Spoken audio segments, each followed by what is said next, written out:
ভাত তরকারি রোজ রোজ ভালো লাগে না, তো আজকে ভাবলাম আমরা তো দুজনেই খাই, চলো আজকে বিরিয়ানি বানিয়ে খাওয়া যাক, বাইরে থেকে খাওয়ার দরকার নেই। তো তারপরে দেখো আমি ঝটজলদি বিরিয়ানি বানাচ্ছিলাম, ভাবলাম তোমাদের সাথে একটু শেয়ার করিনি। তো এদিকে আমার ওই যেটা চাল কি আর কি মানে ভাত করব, তো সেটার মধ্যে ওই গোটা গরম মশলা, একটা লঙ্কা ফাটিয়ে দিয়ে দিয়েছি, আর তেল দিয়ে দিয়েছি, আর অনেকটা কিন্তু নুন দিয়ে দিয়েছি মানে জলে। তো তারপরে এদিকে কিন্তু তোমাদের ভিডিও করার আগেই আমি কিন্তু অলরেডি আলুটা প্রেসারে দিয়ে দিয়েছি হলুদ দিয়ে সেদ্ধ হওয়ার জন্য। আর এইদিকে যেহেতু জল বসিয়ে দিচ্ছি তার জন্য চালটাও কিন্তু ভালো করে ধুয়ে নিলাম। এই দেখো আমি কিন্তু নুনটাও দিই, হ্যাঁ নুনটা কিন্তু অনেক বেশি পরিমাণে দিয়েছি। চাল এমন না যে নুন পোড়া হয়ে যাবে, এই আমি যখন বিরিয়ানি বানাই আমার কিন্তু এক্সট্রা করে নুন, কাঁচা নুন দিতে লাগে না, বিকজ চালের মধ্যে আমি এতটাই নুন দিই যে চাল যতটা পর্যাপ্ত টানার ততটাই শোষণ করে, বাকিটা কিন্তু ও ফেলে দেয়। তো সেটা নিয়ে নিঃসন্দেহে তোমরাও কিন্তু বিরিয়ানিতে আলাদা করে নুন দেবে না, একদিন এরকমভাবে করে দেখো, সত্যি এটা খুব মানে কাজ দেয়, যে বিরিয়ানিতে আলাদা করে কিন্তু নুন দিতে লাগে না। তো ওই কথা বলতে বলতে ওইদিকে ছাকা তেলে বেরেস্তাটা করে নিয়েছি, আর এদিকে দেখো গরম গরম আলুটা নামিয়েই সঙ্গে সঙ্গে কিন্তু আলু ভেজে নিচ্ছি। হ্যাঁ আমি আলু সেদ্ধ কিন্তু ওই 90-80% আমি কিন্তু পুরো প্রপার সেদ্ধ করি, কিন্তু আমার ঘরের লোক শক্ত হলে ওনারা খাবেন না। তো এটা অনেক ঝামেলা, ওই জন্য আমি ভালো করে পুরো সেদ্ধ করে নেওয়ার পরে কিন্তু আমি ভেজে নিই। তো কথা বলতে বলতে দেখো ভাতটাও হয়ে গেছে, আমি ভাতটাও কিন্তু নামিয়ে নিয়েছি, মানে ঠান্ডা করতে দিয়ে দিয়েছি যাতে বেশি ওভার কুক না হয়ে যায়। আর এদিকে দেখো দুজনের জন্য অল্প একটু মাংস নিয়ে এসেছিলো, তো সেটাকে একটু ম্যারিনেশন করছিলাম। আজকে আমার মিক্সার গ্রাইন্ডারটা মানে কালকে রাতে মেয়ের জন্য খাবার বানাতে গিয়ে ব্লেডটা কেটে যাওয়ার পর আমার আর কোনো কাজ করতে পারছিলাম না। তো এই দেখো এখানে হলুদ বাদ দিয়ে সব মশলা দিয়েছি। হলুদ বাদ দিয়ে সব মশলা বলতে যেরকম হয় লঙ্কার গুঁড়ো, হলুদ গুঁড়ো, জিরের গুঁড়ো, আদা রসুন মানে আদা রসুনের পেস্ট, পেঁয়াজ কিন্তু আমি দিইনি, আর হলুদটা কিন্তু দিইনি। দই দিয়ে ভালো করে মাখিয়ে রেখে দিলাম বেশিক্ষণের জন্য না, কেন দুজনে রান্না করব, অতক্ষণ ধরে মানে টাইম দিয়ে ম্যারিনেশন করার কোনো প্রয়োজন নেই, আমি ঝটজলদি করেছি। আর একটা বাটিতে ছোট অল্প একটু দুধ আর দই কিন্তু মিক্স করে রেখে দিয়েছি, সেটাও তোমাদেরকে দেখাবো। এদিকে যখন 5-10 মিনিট হয়ে গেছে তারপর আমি কিন্তু তেলের মধ্যে পুরো ডাইরেক্ট ওটা দিয়ে দিলাম। আর এদিকে কিন্তু আমার মেয়ে কিন্তু আর আমাদের খাবারটা তো আর খাবে না, খাবে হয়তো একটু 2-4টে খাবে, যেহেতু আদর ফাতর থাকে আমি ওকে দেবও না খুব একটা, ওই যেটুকুনি আমাদের সাথে খাবে। তো তার জন্য ওর জন্য আমি 2 পিস চিকেন রেখে দিয়েছিলাম একবেলা, তো ওটাই আমি এই পাশে প্রেশার কুকারে আলুটা নামিয়ে এইটা বসিয়ে দিয়েছি।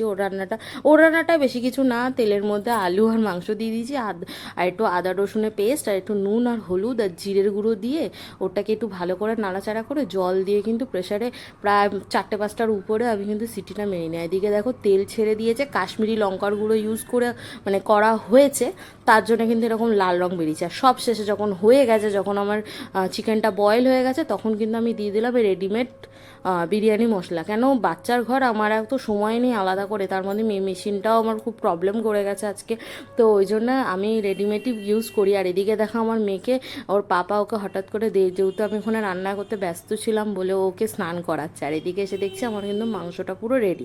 তো মাংসটা এখন যেহেতু পুরো কুক হয়ে গেছে, এবার আমি আরেকটা বাটিতে একটু দুধ আর কেওড়া জল কিন্তু মিশিয়ে নিয়েছি।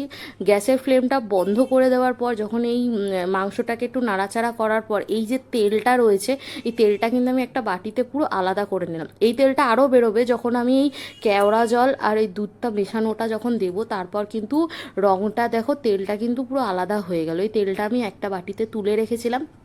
তারপরে চলে আসলাম, যেহেতু আমার মাংসটা রেডি হয়ে গেছে অলরেডি, তার আগেই ভাতটা আমি করে ফেলেছি।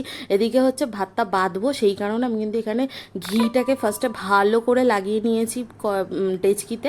যেহেতু দুজন আমার হাঁড়ি, আর আলাদা করে বিরিয়ানির হাঁড়ি আমার আছে, কিন্তু আলাদা করে আর ব্যবহার করিনি, কেন ওটা হচ্ছে 5-6 জনের জন্য। তো তারপরে দেখো একে একে মাংসটা দিয়ে দিলাম, তারপর আলুগুলো একটু ঝোলের মধ্যে দিয়ে দিলাম, যে যখন কুক হবে তো ওটার মধ্যে নুন মশলা অলরেডি নুন দিয়েই সেদ্ধ করা, তো যাই হোক অসুবিধা হবে না।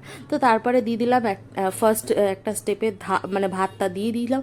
ভাতটা দেওয়ার পর এইবার ওই যে বাটিতে যে মানে তেলটা তুলেছিলাম ওটা দিলাম, আর একটু ফুড কালার, আমরা বিরিয়ানিতে কালার না হলে ভালো লাগে না, আমি একটু ইউজ করেছি, আর সাথে একটু কেশরও ছিল, কেশরের না পুরো হালকা ইয়েলো শেড আসছিল, তো আমি ঠিক আছে আমাদের একটু ভালো লাগে আমরা একটু ফুড কালার ইউজ করেছি, সাথে একটু বিরিয়ানি মশলা দিয়ে দিলাম। তারপরে পুরো ভাতটা ঢেলে দেওয়ার পর বেরেস্তা দিয়ে পুরোটা ওপরটা ছড়িয়ে দিলাম। দেওয়ার পর একে একে সব মশলা যা যা মানে মশলা বলছি যা যা লিকুইড ছিল, যেমন এইটা ছিল হচ্ছে তোমার কেশরের দুধ আর একটু কেওড়া জলও মেশানো ছিল, মানে দুধের ওপর কেশর, একটু ফুড কালার, দেন হচ্ছে কেওড়া জল, এদিকে ঘি ঘি দিয়ে দিলাম, আর একটু কাঁচা দুধও আমি দিই অল্প। এই কাঁচা দুধ যেহেতু আমি ডাইরেক্ট একা দিইনি, কারণ এখানে আজকে আমি যে দইয়ের সাথে মিক্স করেছিলাম এইটা দিয়েছি। হ্যাঁ, অনেকে ব্যবহার, কারণ আমরা এখানে খোয়া ক্ষীর তো ব্যবহার করি না, তো ওটার বদলে কিন্তু আমরা মানে অপশনাল এটা আমরা কিন্তু ইউজ করি, এতে কিন্তু টেস্টটাও ভালো আসে আর খেতেও কিন্তু ভালো লাগে।